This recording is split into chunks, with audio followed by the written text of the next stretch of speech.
महात्मा गांधी का जन्म 2 अक्टूबर 1869 को गुजरात के पोरबंदर शहर में हुआ था। उनका पूरा नाम मोहनदास करमचंद गांधी था, लेकिन उन्हें पूरे विश्व में महात्मा गांधी के नाम से जाना जाता है।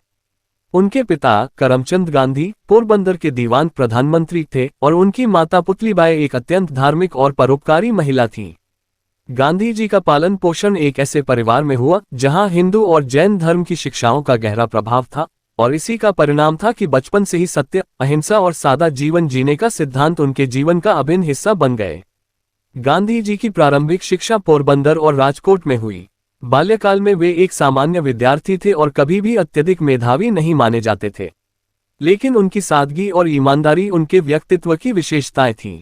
उनकी शादी 13 साल की उम्र में कस्तूरबा माखन जी से हो गई थी, जो आगे चलकर उनकी आजीवन साथी और स्वतंत्रता संग्राम की एक महत्वपूर्ण सहयोगी बनी।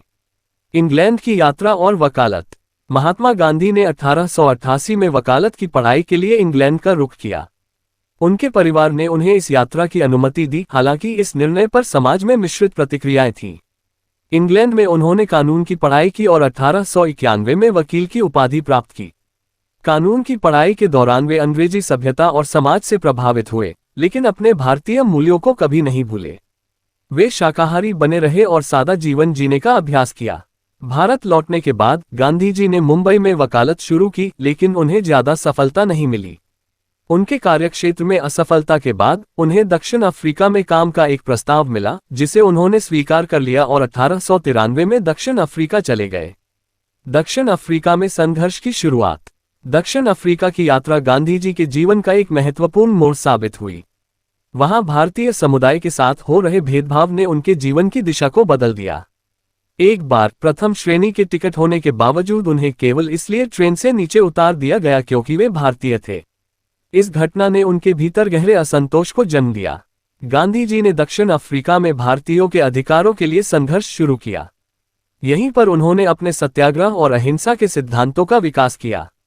उन्होंने अन्याय के खिलाफ संघर्ष किया, लेकिन उन्होंने हिंसा का सहारा नहीं लिया। दक्षिण अफ्रीका में गांधी जी का ये संघर्ष करीब 21 साल तक चला। इस दौरान उन्होंने अपने सत्य और अहिंसा के सिद्धांतों को और मजबूत किया। भारत लौटने के बाद स्वतंत्रता संग्राम की शुरुआत। 1915 में गांधी जी दक्षिण अफ्रीका से भारत लौटे और यहां उन्होंने भारतीय स्वतंत्रता संग्राम में अपनी सक्रिय भागीदारी शुरू की। भारत लौटने के बाद उन्होंने पूरे देश का दौरा किया और यहां की गरीबी, असमानता और ब्रिटिश शासन की बर्बरता को महसूस किया। गांधी जी ने सबसे पहले चंपारण और खेड़ा के किसानों के अधिकारों के लिए आंदोलन किया। इन आंदोलनों ने उनकी नेतृत्व क्षमता को और प्रकट किया और उन्हें देशभर में प्रसिद्ध कर दिया।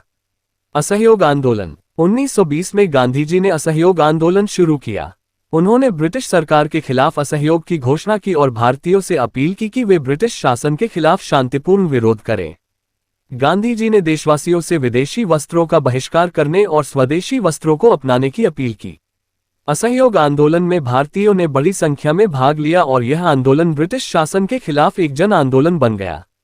हालांकि 1922 में चौरी चौरा की घटना के बाद, जहां हिंसा हुई और पुलिस थाने में आग लगाई गई, गांधी जी ने आंदोलन को वापस ले लिया। उनके लिए अहिंसा सर्वोपरि थी और वे किसी भी आंदोलन को हिंसक नहीं होने देना चाहते थे।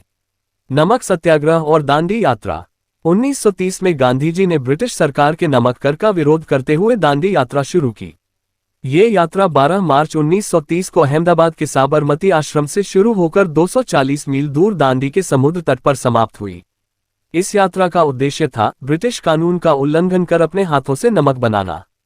यह नमक सत्याग्रह आंदोलन ब्रिटिश शासन के खिलाफ गांधी जी का सबसे प्रमुख सविनय अवज्ञा आंदोलन बना और इसे पूरे देश भर में समर्थन मिला। भारत छोड़ो आंदोलन। द्वितीय विश्व युद्ध के दौरान गांधी जी ने 1942 में भारत छोड़ो आंदोलन की शुरुआत की। उन्होंने ब्रिटिश सरकार से भारत छोड़ने की मांग की और देशवासियों से संघर्ष के लिए तैयार रहने को कहा। इस आंदोलन ने ब्रिटिश सरकार को हिला दिया और गांधी जी सहित अनेक नेताओं को गिरफ्तार कर लिया गया। लेकिन यह आंदोलन भारत की स्वतंत्रता की नींव रख चुका था। आजादी और गांधी जी का बलिदान।